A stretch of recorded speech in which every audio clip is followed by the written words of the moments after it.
everything still seems to be like on pause. We're kind of like waiting to see what happens. Um, but in the last week, there've been basically the only new cases have been foreigners, have been people imported cases, not community community transmission. So, That's hopeful. Yeah, it is hopeful. It's also creating a new wave of paranoia here because people are afraid that now there's going to be a recrudescence of the epidemic brought on by returning Chinese or returning people coming back from Europe. And there've been Oh my every goodness single me! one of I these nearly cases dropped makes a this. huge splash of news over here. People that lied about their health status, people that took Tylenol before they got on the plane so they could decrease their fever, and then literally came in sick. And I'm not sure how many of those stories are true because I have some lack of faith in the propaganda machine here in China as well. There's some cynicism, I should say. But it's very interesting that that this is that despite this kind of like if this were the U.S., I'm totally sure that we would have already like opened all the restaurants and everything would be back to full swing. We would not have this kind of like long period. And this is actually one of the things that the epidemiologists have said is probably needed. In other words, you shouldn't turn it off. You need to have a little pause and slow ramp up to avoid another jump in cases. Dave, Oh, I'm sorry. Go ahead, please. oh, Yeah. hey, Dad, are they gonna are they still preventing people from coming into China, and for how long? They're definitely preventing people from coming into China. I should say that the right way to put it is that it's really Wait, Mom. immigration criteria. Is this? So when you Is have this? to Who's this? when you get to the airport, you're It's greeted Dr. Roye. by It is. Immigration officials. Really? You're isolated immediately. Yeah, that's Dr. Roye. The You one get with a the health glasses, just inspection. You are That's taken him? to That doesn't look like hotel him. Oh, you've never that's met him. designated He's for like which you have to Popo's pay, age. and you're kept there under guard for 2 weeks. So it's not. He's not it's what not I his imagined. States, where it's kind of like Okay, let me. I don't know what. I actually don't know what. But I know that's what's happening. I'll do the dishes. So I kind of got in at a sweet spot. I came in before they were returning Chinese nationals because the thing in Europe was just starting up, and the thing in the States was just starting. I was able to waltz off the plane, and I had a two-week quarantine, and I was supposed to stay in my apartment, or actually not even stay in my apartment. I was supposed to stay. I was not allowed to go to work. To other places other than my apartment or into the open streets. Those are the only two places I was supposed to go. But I'm a 17-year-old, very conscientious physician, and I have a local quarantine. I wouldn't expect anything less. But after all, I'm a doctor. I know I'm not sick. Of course. Oh my gosh. But I hear, how is it holding up in LA? What's the observance like? So it's like where we are now. It's more. We're out of the city, and so people here seem to be pretty. Like lockdown order as of Friday, and I've been working at home for a week and a half now, and now everyone is. So out here, people are clearly observing it. We took the kids to the park today, but still, everyone was definitely keeping distances. I'm not sure so much in the city, and actually, I was even surprised in like Santa Monica on Wednesday they still had the farmers market, for instance. Lots of people around, so things like that. I see it. I'm like, I don't know. It feels very antithetical to the messages we've been getting. And now it's just looking at the shape of the curve. I keep looking at the numbers. It is pretty scary. Because I just keep hearing how undersupplied we are. And they keep comparing, it's scary, but you know, talking about Italy and how we look like we could be on that trajectory. We're already, I know, I follow NYP very closely. You know, I get all of the notifications and I watch the reports and I listen to our COO's report at 10 p.m. at night. And it's frightening. I mean, as of like 48 hours ago, we had 45 patient events at UNC. I don't know what the system-wide number is, but they had, I heard, I mean, and probably you guys know better than I, that there are like more than 6,000 cases in New York and 4,000 in New York City. So. Yeah, there's so many. I have this like website where I keep looking at the numbers, but and it just like updates them daily. But it's so terrifying to look at the trajectory and looking at New York in particular, right? Because that's where it really seems to be blowing up in the United States. Like if I look, I don't even know if this is updated, but it looks like New York has 12,000 cases right now. Out of 26,000 in the United States.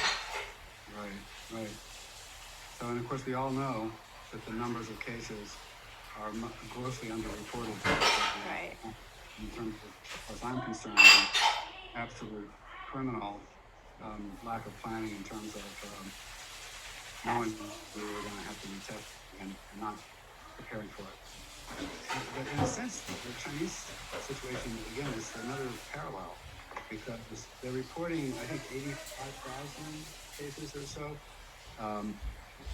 as their in number, but I don't believe that.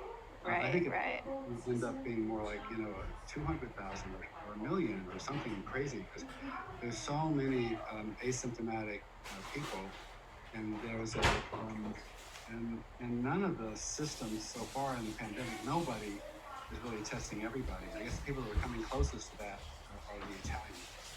They're testing tens of thousands of people. But, how did China do with testing?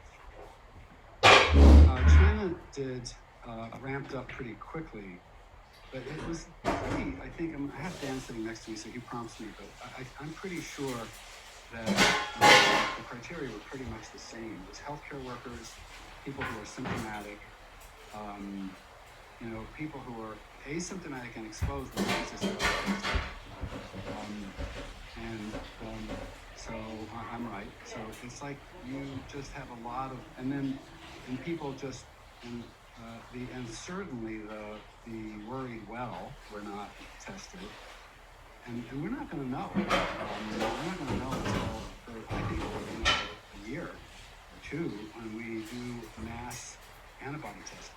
Where someone does a study where they measure the antibodies against the virus in 500,000 people, and then say, oh, okay, this is what the real N was, and that it was.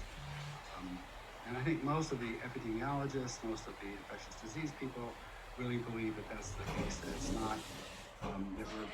This virus is so transmissible in such a large body, large reservoir of disease, which is kind of basically asymptomatic, minimally symptomatic, that it's just really, really hard to tell. But we really do. We really need to blunt that curve, despite the fact that if you look at it from comparing it to the Black Death or something like that, it's a pretty benign condition. But we can't tolerate this trajectory because we don't have healthcare facilities that can deal with it. Hey Sarah, can we get you to say something for us? So Sarah, I'd like for you to talk about how you feel about everything, having someone living in your house who's at risk. Yes, so I'm Sarah, it's my husband Patrick. We're in New Jersey. We live essentially in a suburb of New York City, sort of, in New Jersey. And so the one thing I could say is we built resiliency as a family through the things that we've been through in the past. And that's one thing we have going for our family, I'd say. And the other thing is that self or isolation or social containment is something we're familiar with because we've been through that with H1N1 and was it 2017, 2018. Our son Adam was home for a period of weeks when the influenza outbreak was really high in the community. So it's something, and washing hands and being really worried about germs and cleaning and what I touch and those kind of things are just part of our thinking. And so in that sense, we're kind of ahead of other people because my son has a neuromuscular disorder. You're nodding your head. now, admittedly, this does take it to a whole new level. Yeah. Right, and like, so it's and just the, the risks of like, okay, we think, so Adam's college, basically sent, kids, sent kids home, and now they're not going back this semester. So right now, Adam is at home. He's in touch with his friends, of course, by Skype or online games or other things. But right now, the biggest risk to our son is actually us. Like if we go out to a grocery store or me going to work, like the real risk to him at this point, he's been home long enough that like, even though there was somebody positive at his college, you would think he probably would have been symptomatic by now, and he's, happy and healthy and all of that. So really then it becomes this weird dynamic as his parents of like, normally you want to hang with your kid and give them a hug and but really it's like, okay, well, that's maybe not best for him because much as we feel great and are not symptomatic and, like you don't know, or you clear your throat once and you think, wait, is that something? Is that a cough or is that I cleared my throat? I guess the other thing is just the feeling of like I've lived this very comfortable suburban life, and then suddenly things that you thought that you could just go and get, you can't get. And for Adam, I can't just go out and get vent tubes for him, but I'm trying to get extra supplies from our supplier, and they're like, no. Or distilled water. People, when the water disappeared, it took distilled water. We're actually trying to figure out how to make our own distilled water at home for his ventilator. Just things that you take for granted, like, oh, he'll just get his monthly supply. We're actually worried, what if his supplies don't come? And just for example, his enteral formula supply company, their policy is wait till he has 7 days of formula left and then call for your refill. That's their policy. I'm like, are you kidding me? You're gonna take a kid who eats most of their nutrition by G-tube, and you're gonna tell me in the pandemic just to wait till we have only 7 days left? I don't even know if we're gonna be shipping anymore, or all these crazy things. And then the other thing is the toilet paper. So I went out in the morning. I had a tip on how to get toilet paper, and so I had planned, and I showed up before the store, and there were 3 people in line. I was the 4th person, and so as it got closer to opening time, the line got longer, and we were like a parade, and these people knew what to do. This lady's like, oh, you go here, you do this, and this is how it goes. I'm like, well, you seem to know a lot about this. And she's like, this is how I got my toilet paper last week. And so it was like we had a toilet paper parade and a whole system for getting toilet paper. And sure shooting was I standing in line, and I see a gal behind me with scrubs and those shoes that they weren't Crocs, those shoes that nurses love. And she had a squeeze shirt on, I could see, and it said emergency department. I'm like, so we get inside. I'm the 4th person in line. There's 5 packages of toilet paper. And that girl, this nurse, looks like she just got off shift at the emergency room, and she got nothing. So I'm like checking out, and I'm like, oh man, this doesn't feel right. So when I went out in the parking lot, I waited until she came out, and I asked her, I said, if I open my toilet paper, would you take some? And so we split it. But anyway, that's what's going on in New Jersey, and it's easy to feel safe inside your house, and then you start to feel paranoid when you go out. I don't know. And then the kids are on the street. My next door neighbors were so cute. They had kids in one driveway with basketballs, playing basketball, and the kid across the street in his house in the driveway playing basketball. They were having a play date across the street, but they couldn't touch each other or each other's balls, but they were playing together. And I've seen more neighbors out than I've ever seen in my neighborhood, which is nice because people can be social distant outside and the weather's been really nice. But anyway, those are some of the things that are going on here. Fear, definitely. If my son got sick, I don't know, I wouldn't want to bring him to the hospital. You know, the thing is, especially too, is that most doctors don't know how to take care of, no offense to any doctors, but they don't really know how to take care of my son. And if we were separated from him, what would we do? And we're also trying to make a plan if any one of us gets sick. So we have like a sick box in every room, and we have an isolation plan. And in each room, we have acetaminophen, tissues, cough drop, Gatorade, some crackers and food, so that we could isolate within our home. And trying to teach Adam, like, how would you take care of yourself if he and I were sick? So anyway, that's kind of where we're at. Great, it's a great perspective. I think it's something which we don't think about enough. It brings to mind, as we're comparing China and the U.S., one of the things that's often come to my mind is the raging contagion that occurred in Wuhan. Actually, it's harder for that to occur here because we have more social distancing just by virtue of less crowding. Mm-hmm. So there's lots and lots of multi-generational households in China, and spaces that even the middle class live in here in China are not comparable to the spaces that people typically live in the U.S. So I think that is gives me a little bit of hope that maybe we can be even with moderate adherence, come to be able to blunt the trajectory as we talk about. We wanted to know more about what you're doing in China. So I think that, me personally. Right. Yeah. Well, I think that I can spend a couple minutes on that. I'm working full time with, and that actually kind of comes to the next question. Am I a deserter or a contributor? Because I felt a little guilty. I mean, it's not that I was prescient. I did not appreciate the full seriousness of what was going to happen in the U.S. when I bought that plane ticket and flew to Beijing.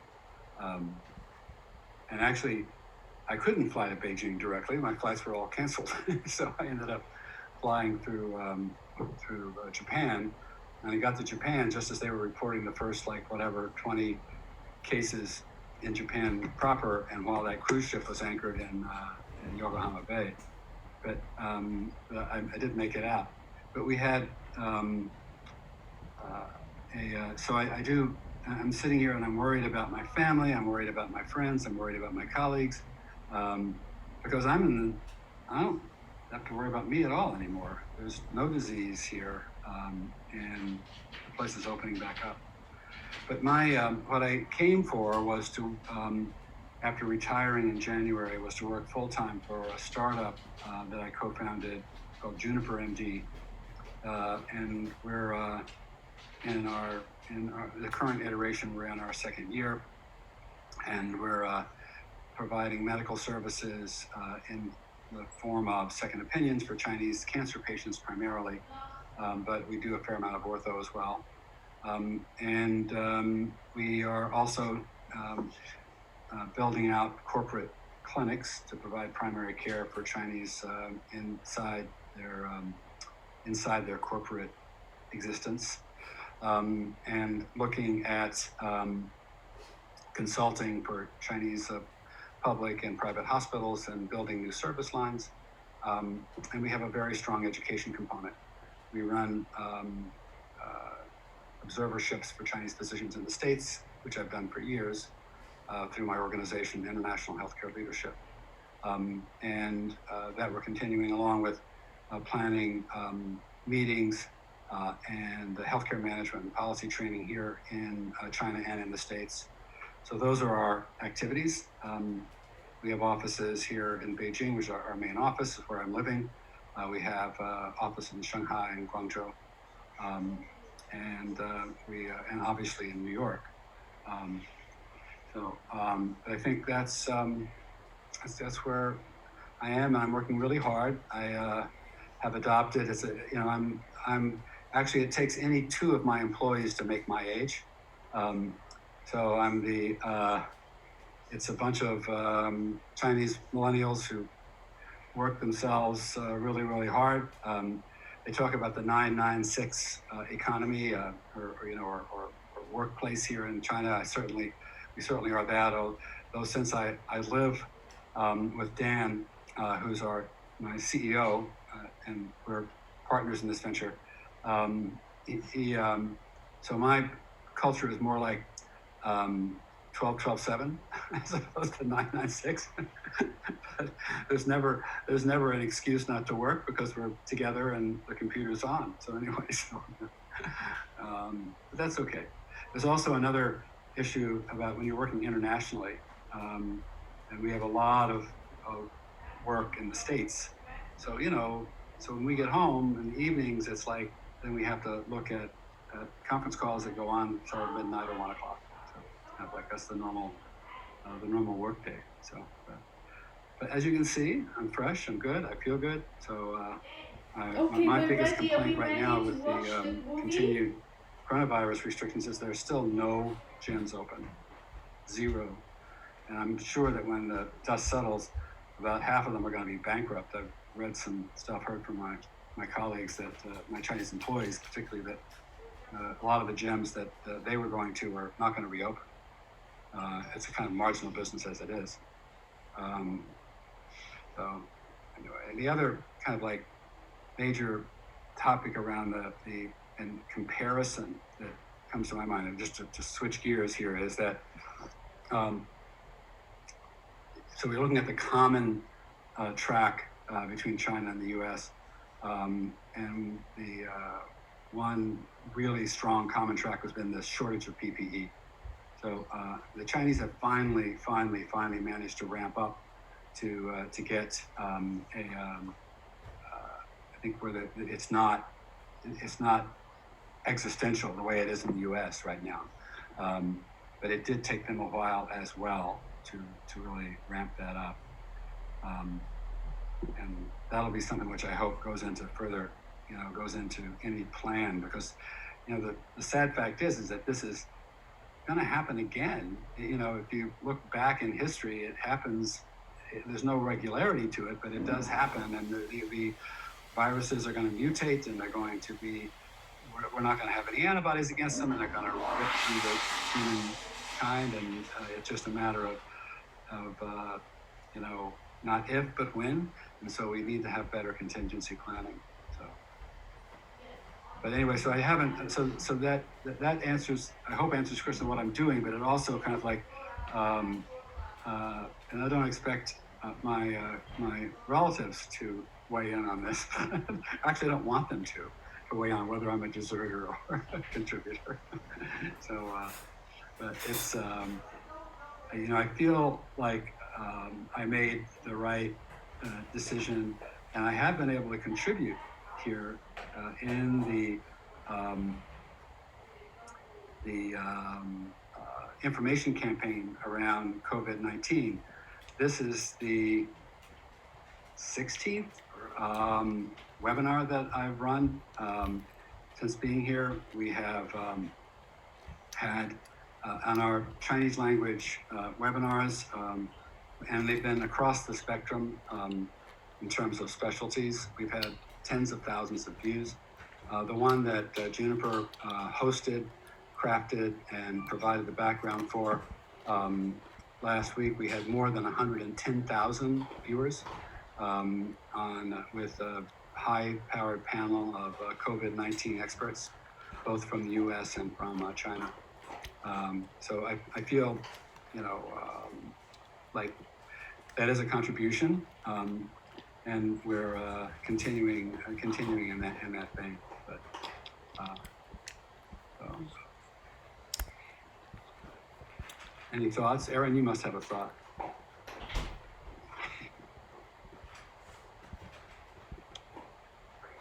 Sorry, I was muted. No, I mean, I thought relatives were supposed to. No, I mean, like, of course, I mean, I don't feel like a deserter for a second. I mean, of course not. And by the way, this all came on us so quickly. I mean, the whole plan, there's so much going on now, right? I feel like the fact that this kind of 100-year pandemic has hit us at the moment that you made this huge move to China to do this work, which I'm actually very proud of, and I think it's wonderful what you're doing. I mean, I'm sure that contributes to the whole psyche of everything, like that you're worried about family at home, and you probably feel like because you cannot get home, you can't come back and visit right now. But and that's hard, and and it's a little bit sad right now, but it's just we're in this kind of complete kind of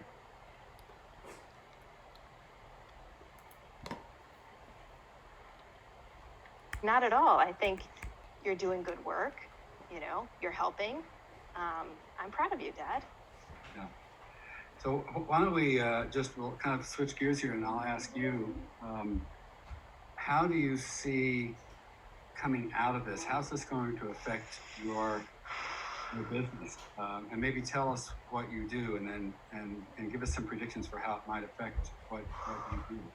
Okay, for me. Yeah, okay, you. so again, so I'm in LA. I'm in the financial services industry. So my role, I'm responsible for operations and risk management at an asset management firm here in Los Angeles, and I'm a little bit terrified. I'm not going to lie. I mean, and this isn't, and I'm terrified kind of for all of us. This isn't like. And it's just because of the unknown, because we're not sure what's about to happen, and the length of time that we're going to be in this kind of lockdown and the quarantine, and then how many cases are going to come out of it and how we're going to handle those is still so uncertain. That's kind of why we're, kind of in this downward spiral right now. It's hard for me to predict what's going to happen. I'm scared, but I'm scared for the economy. I'm scared for, just whatever, we're just laying it out here, right? I mean, I have a lot of colleagues already who have spouses, friends, family who are losing their jobs because so many industries are being impacted already. So this is, people in obviously anything to do with entertainment or food services or a lot of marketing roles, a lot of travel related roles, and so that just impacts all of us. And even people in fields that I thought would be okay, like even people in medical fields. Because of this shutdown of the economy. So I do, worry that the longer this takes, the bigger impact it has on the economy, which causes more hurt to all of us. This isn't just in financial services. It's very different than 2008, for instance, where a lot of what happened was the fault of the financial services industry. This is very different. And I think it's that unknown that worries me and gives us all this kind of anxiety that we probably all feel right now, because the length of time is so unpredictable. Yeah, so I think that one of the that's one of the reasons I started out talking about the length of time, because we're definitely coming out of it here in China. I mean, we're definitely opening up again, and that's been and it's been arguably 8 weeks. Right. And so that certainly is better than some of the other estimates I've heard. Yes. 3 months, 6 months, 9 months. Right. Like if we mirror that, and if that's like a good proxy for what we should expect here, and then like you're saying, and it can't be like, okay, we've peaked, we've come over the edge, okay, now we can open everything up anymore. It has to be gradual, because you have to keep that curve flat, if you will. You don't want the double hump or whatever. But then I think,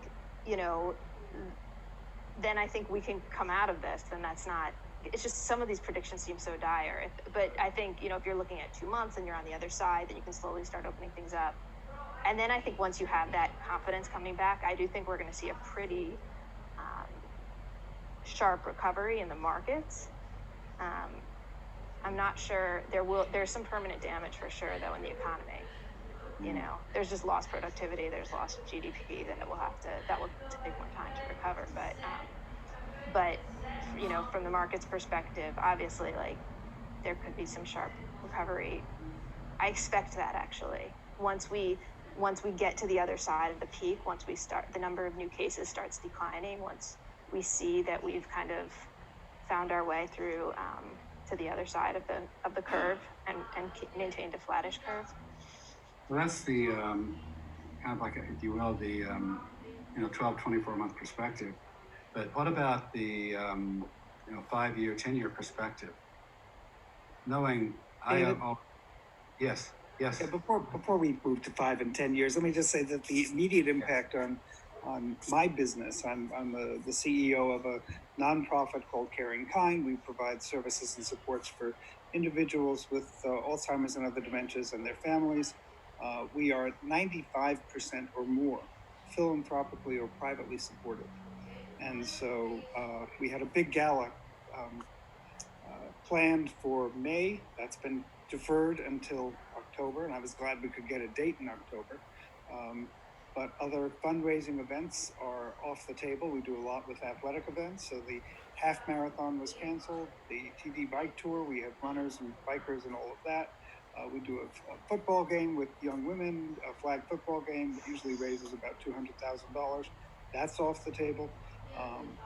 So it's really, and there isn't the same kind of talk about or protection for nonprofits as there is for other small businesses.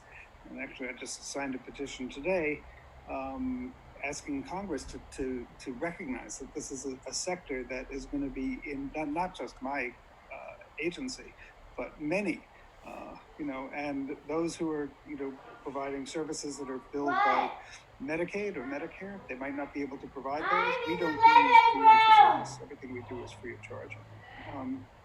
I've written to a lot of our elected officials. It's a huge problem, and it could threaten the future of our being able to provide this critical service to families that now are confined with an individual who is cognitively impaired. Some might be very advanced in the disease. Home care workers aren't coming in because they're afraid of infecting the person they're caring for. The adult day programs and other supports for families, it's a mess. And it's serious.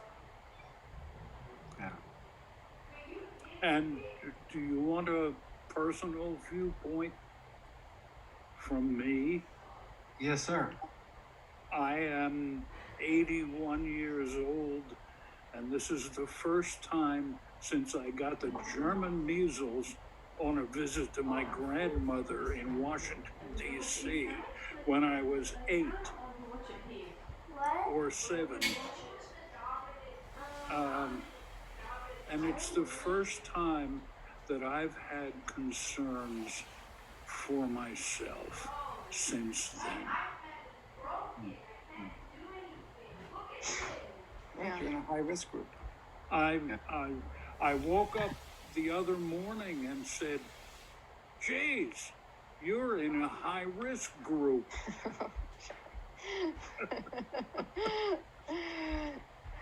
Well, you're stay safe and quarantined over there. He's a hermit. Trust me. Okay, He's a good. Yeah. Perfect. I was going to ask whether you were having trouble controlling his propensities for wanting to be socially active anymore. No, when I'm not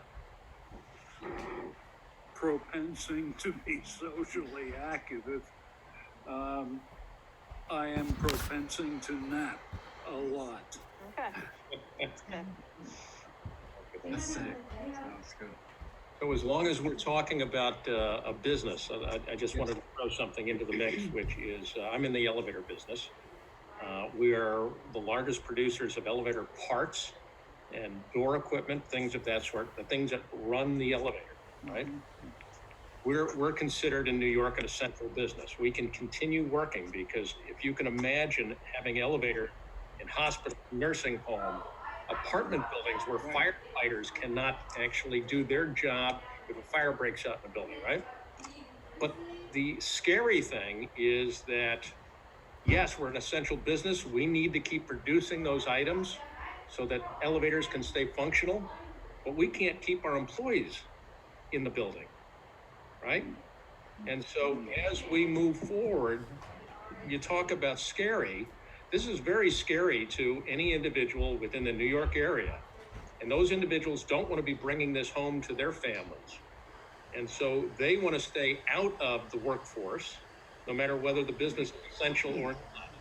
And so we may be in for some real issues with very essential businesses where there is nobody home to be working within those businesses. That's a very, very concerning, and I know that supply chain issues certainly were getting worse and worse here in China, um, um, and it's a different economy here. There's especially on so it's a little. The other issue here was that they were able to just mandate things, which we can't really do in the States. This was it's what, as we will, a softer, gentler mandate. So, which comes back to, can we really emulate, what the Chinese have done? But I'm still interested in hearing what you think is going to happen. And this is across the board. It's like, will this, so for Jed, assuming you, I don't mean to sound so horrible. It's like, assuming you survive, the next 3 months, how is that going to affect your organization going forward? Looking at what happened to the, thinking about your manufacturing process and supply chain process for the elevator business, are you going to change anything in the next few years that what might be based on that? And Aaron, will your company change its practices based on that? So I would say definitely. I think we're at a inflection point in maybe almost every industry and like globally. I think there's a lot of things that are going to change because of this, and some things we haven't even thought of yet. But I think this is so overwhelming. And Jed, like you're making such a good point how this is impacting like, charitable foundations whose organizations run totally on donations, which have completely dried up. But it basically impacts every industry. And you're talking about your elevator business, people don't even want to come. It's so broad. And so I think it'll change in ways that we won't see. But like, there's just a few small things I've seen already. Like if you look at our budget annually for travel and entertainment, if you look at what we spend on our oceanfront offices in Santa Monica, like I promise you, that is all going to change after this. We now on a dime everyone's working remotely in all our offices across the country, across the world on a dime. I promise you, like the way that people do business and this type of thing, which I've been doing all week, just like you have, and probably all of you guys have been doing, working remotely, being productive remotely, connecting in new ways. I think there's going to be way more of that. And we're going to find new ways to be productive with greater distance. So that's just one small piece. I mean, it doesn't really help us right now, and any of our near-term problems kind of, and our economic fallout, it doesn't help it right now, but I think in the longer term it will. I don't think I'm going to be conducting any live concerts in a few weeks. Yeah. That's right. But like, how many virtual concerts have we seen popping up? I mean, my friends were at virtual weddings this morning and this afternoon. Right. And so kind of connecting with your musicians, Jerry, on a virtual basis. And I have Rocky connecting with his clarinet teachers and, all that. This is Sarah. I just wanted to mention too that one area that's had a massive shift with very little time and completely transformed its practice model was the school education system. I work in a school. I'm an occupational therapist, and I'm actually providing special services remotely to my students. And just look at there's in a week transformed the entire way that they provide education across the country. It's actually amazing. And I think you're right about like meeting spaces and thinking that you need face-to-face meetings. And it also, we do have an expanded ability to stay connected. Look, I'm connected to Dr. Roye, and he's in China, and I got to meet his daughter. I'm so happy to see you. So Likewise, and it's a pleasure to meet you and see we're making connections that we wouldn't have made otherwise. So it's really cool. On the bright side. However, I think there will always be the need for people to be with each other, to be able to touch each other, be able to kind of read body language and to connect. And I think in terms of the education, I think there's a lot that can be done remotely. But teaching social skills and how to, connect with each other in a group and how to, have those kind of social norms. Hopefully this is not going to last forever, but kids who are young now are not experiencing that. So, and not getting that kind of education. It's totally true. But I have to say, like, it's been so impressive to me what people like Sarah and other, like, the teachers at our schools, like, what they've been able to do so quickly, just making the best of this situation and finding ways for the kids to continue to learn. I've been so impressed by that. At least it's no, it doesn't make up for interpersonal actual connections, but it's been really great.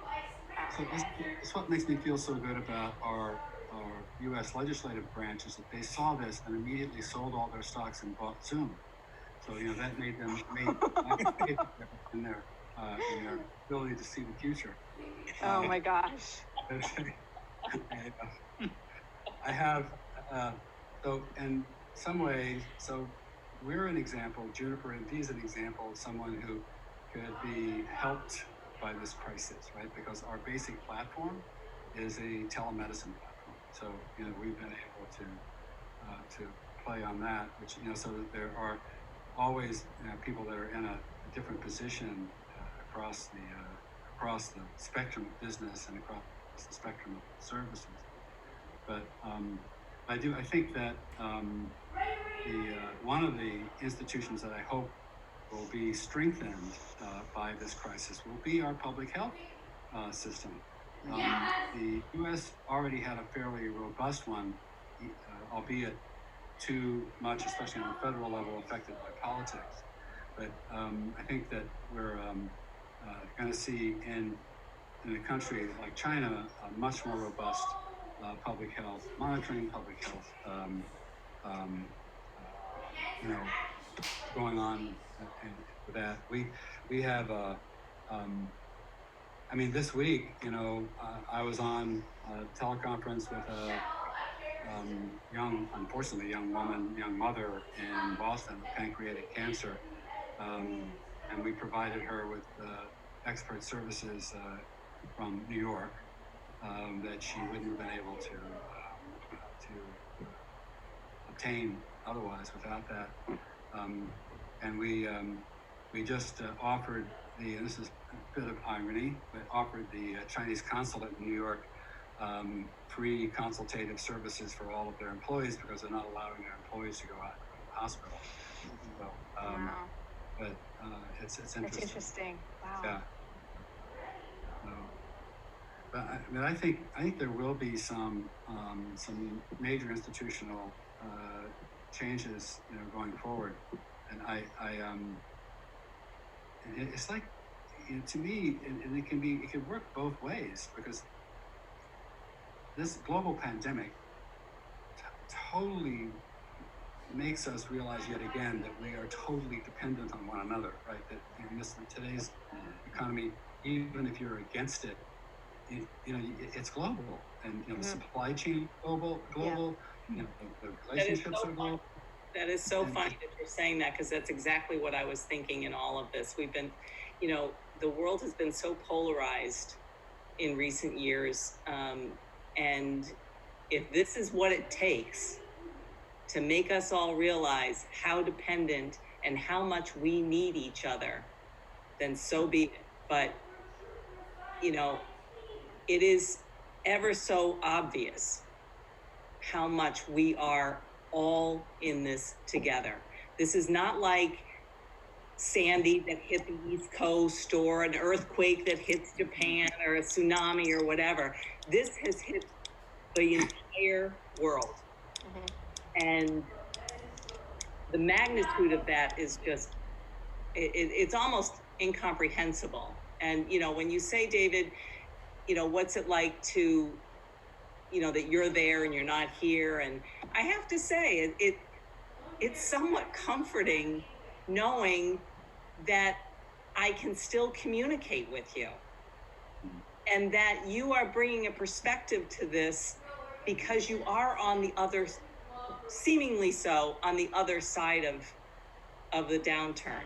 And it gives me hope that, you know what, if we do it right, we're all going to come out of this okay. You know, our businesses will be okay. Yes, it's going to be a you know, a climb up a mountain again, but you'll reach the top. And so, you know, I'm very grateful that you're bringing all of us together and continuing what you do so well. I've known you a long time. If we move that as quickly as China did, you know, that's great. And you asked whether you're a deserter or not, and I think you're not, certainly. But I may have a different answer if this takes a year in the U.S. to come while you're enjoying China. So, no, it's been I mean, my first, I have you know, a ticket on United, you know, from Beijing to Newark on May 6th. You know, like we say, you know, what I want to say I can't say, but no way. So, we're kind of, you know, and that part, which is so local and so personal and not meaningful, given what people are going through, but it makes me sad, and I'm a little homesick, you know. But Yeah. it's you know, but it's also, it's okay. I've got a lot going on. I'm so fortunate to have so much going on in my life, and I don't feel sorry for myself. It's good. Do we have any other questions we want to address? I was curious, David, how the average Chinese, you know, individual looks at the economic impact of this. How is that viewed over there? So, come on, Dan. Say something about that. Economics. So the economics one. So what is the Chinese person thinking about the economic impact of Okay. So this is Dan. Hi. Hello, everyone. Hey, Dan. Great to meet you. I've been working with Dr. Roye since 2012, I think, for the last 8 years or so, and I mean, this is a very interesting, not, you know, so fortunate situation for all of us. As many of you mentioned, this kind of connects us in this, you know, special way, that we all have to think about, you know, the economy, the global economy, and our global healthcare system, you know. So we've been putting on these webinars. Part of the purpose, our goals is to really disseminate useful information and our learning and experiences to share with, you know, the U.S., the Europe, and other countries that have been hit by this. And last week, as Dr. Roy mentioned, you know, we had a really high-level panel, probably the highest, you know, level of experts in China were sharing experiences with their U.S. colleagues and other part of the world as well. So in terms of the economy, well, our economy is definitely severely hurt by this, and Q1 is a slow quarter for China because we have the Lunar New Year, and that kind of takes out, you know, late January to mid-February. People just don't work, you know, they kind of go home and have a 1 or 2 weeks spent with their family, and then the production slowly ramp up. If nothing happens, this productions slowly ramp up in mid-February to early March. But now, as you know, this Q1 data, GDP is not going to be great. So we don't know the real number yet because that probably won't show until May or April. But you can just see if you go outside, the restaurants are still not open. Many of them are still closed. The service industry is hit the most, right? And then is the export, the manufacturing.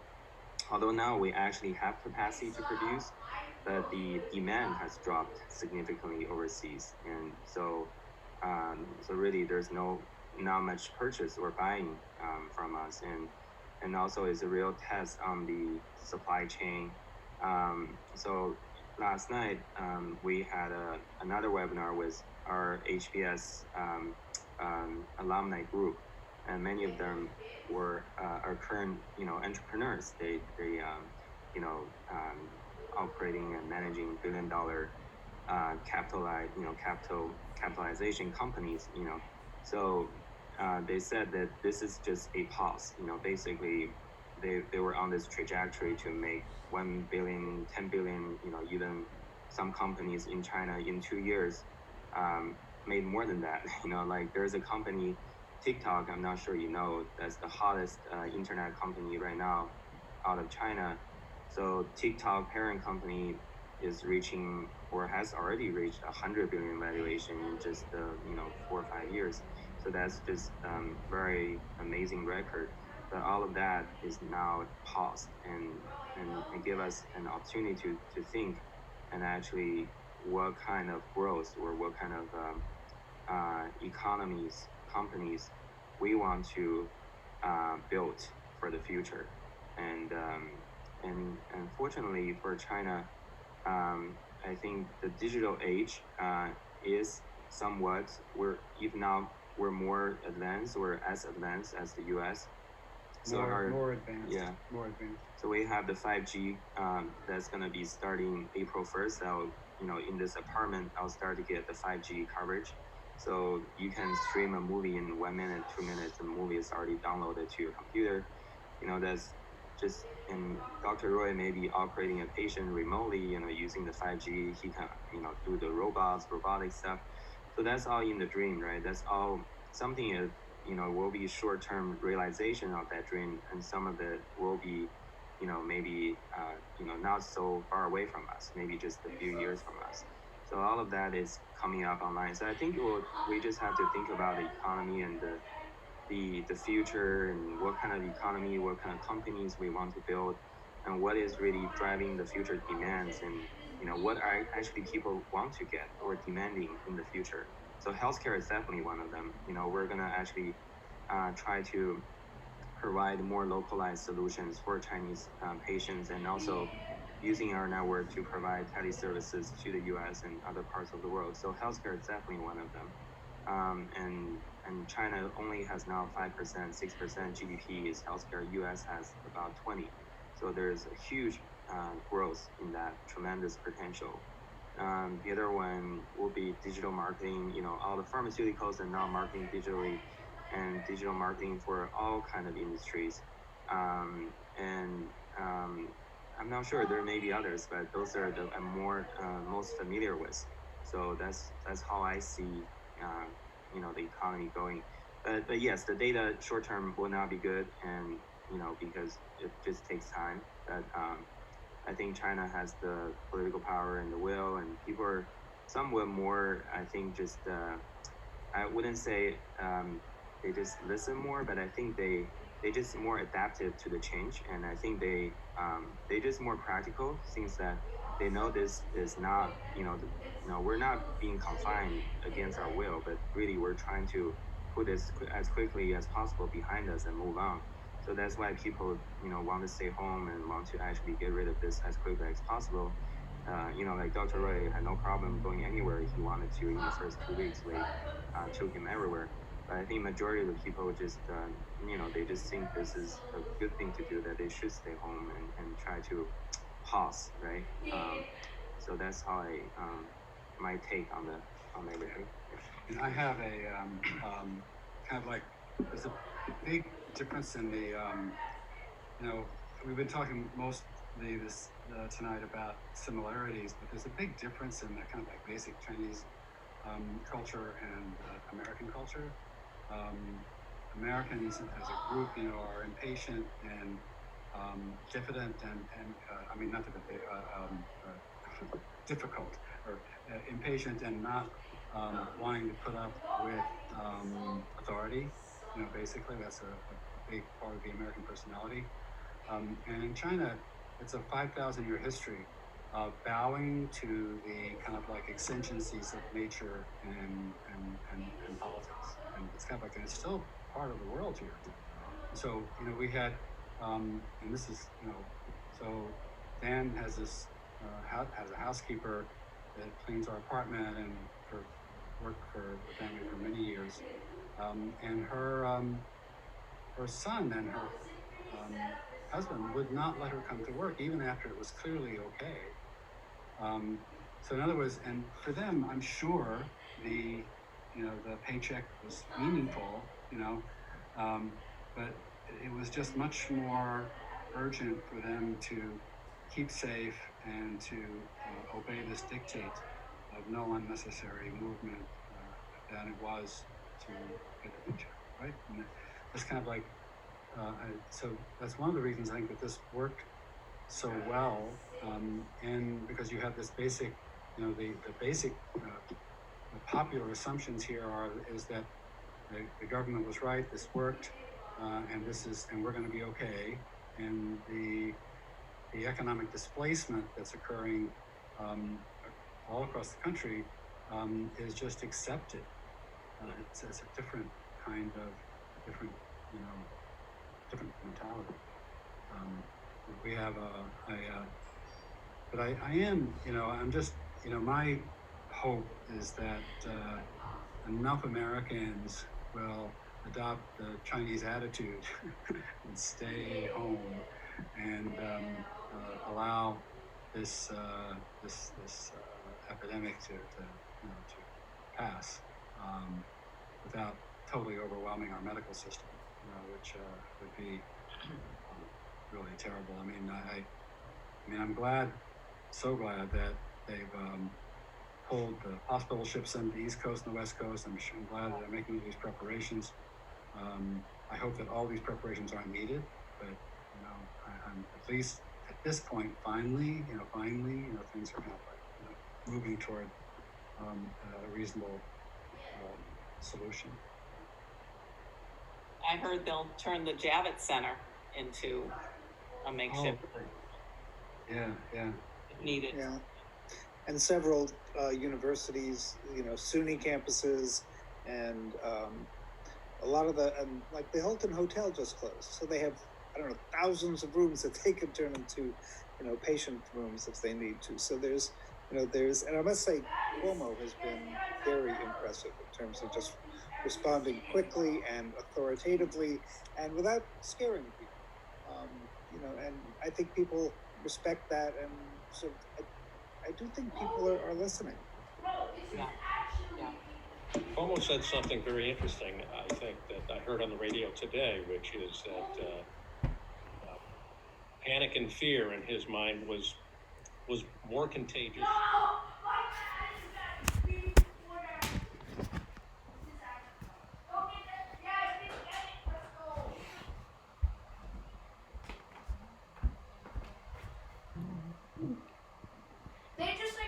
There's like two of them, and they just like